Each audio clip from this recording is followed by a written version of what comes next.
जय श्री राम, जय हनुमान। देखिए, समय आ गया।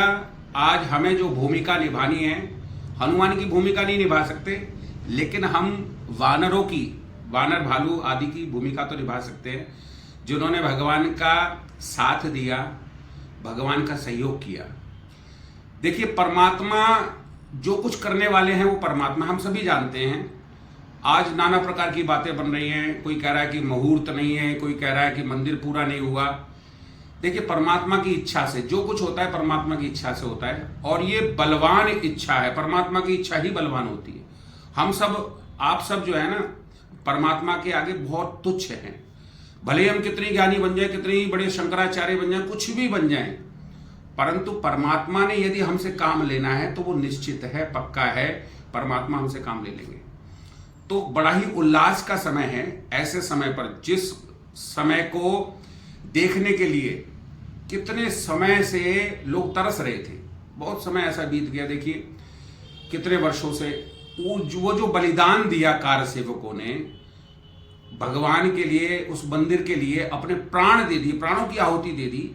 तो ऐसा जब शुभ अवसर आया है उस बलिदान के लिए, कम से कम हम और कुछ नहीं कर सकते। इस समय बलिदान नहीं मांगा जा रहा, आपसे कुछ नहीं मांगा जा रहा, केवल इतना मांगा जा रहा है कि आप सहमति के साथ में, पूरे हर्षोल्लास के साथ में इस आयोजन को मनाएं।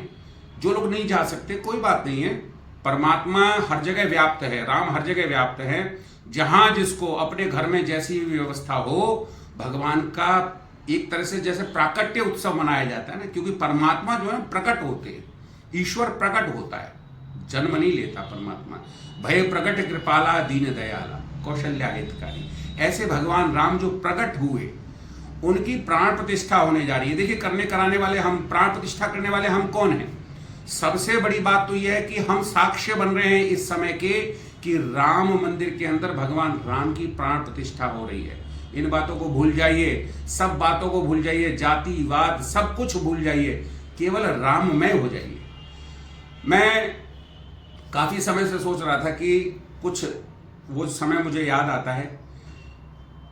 परम वंदनीय, आदरणीय, पूजनीय मेरे आचार्य श्री श्याम सुंदर जी, मेरे ताऊ जी थे।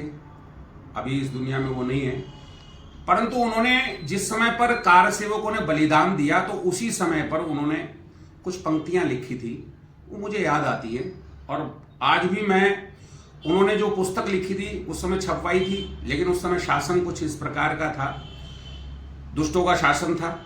अब अपने मुंह से मैं कुछ बोलूं तो वो ज्यादा ठीक नहीं रहेगा, लेकिन उस समय दुष्टों का शासन था, तो उसको प्रकाशित नहीं कर पाया, प्रकाश में नहीं आ पाई। छप गई थी पुस्तकें, परंतु वो प्रकाश में नहीं आई। उन्होंने पुस्तक निकाली, अयोध्या पुकार दी।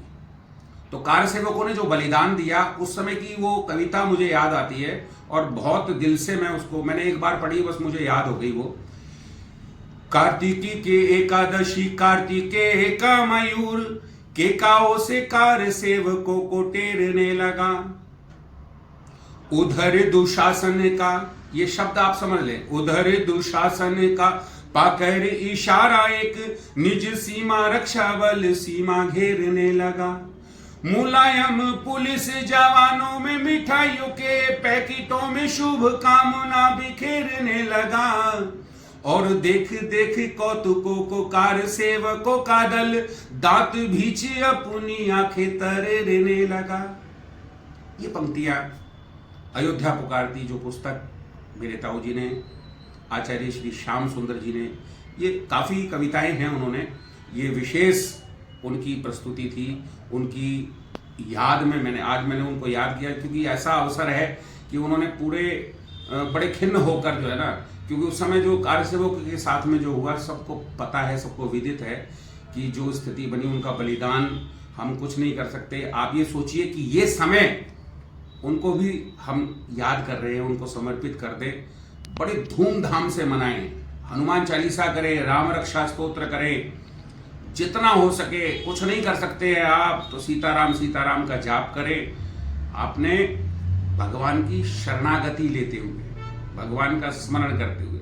ये समय आपको याद करेगा, आप इस समय को याद करेंगे, आने वाली पीढ़ियां याद करेगी। जो छोटे छोटे बच्चे हैं वो देखेंगे, वो याद करेंगे कि राम जन्मभूमि की जो प्राण प्रतिष्ठा थी राम जी की, उस समय पर हमारे घर वालों ने किस प्रकार से उत्सव मनाया था। जय श्री राम।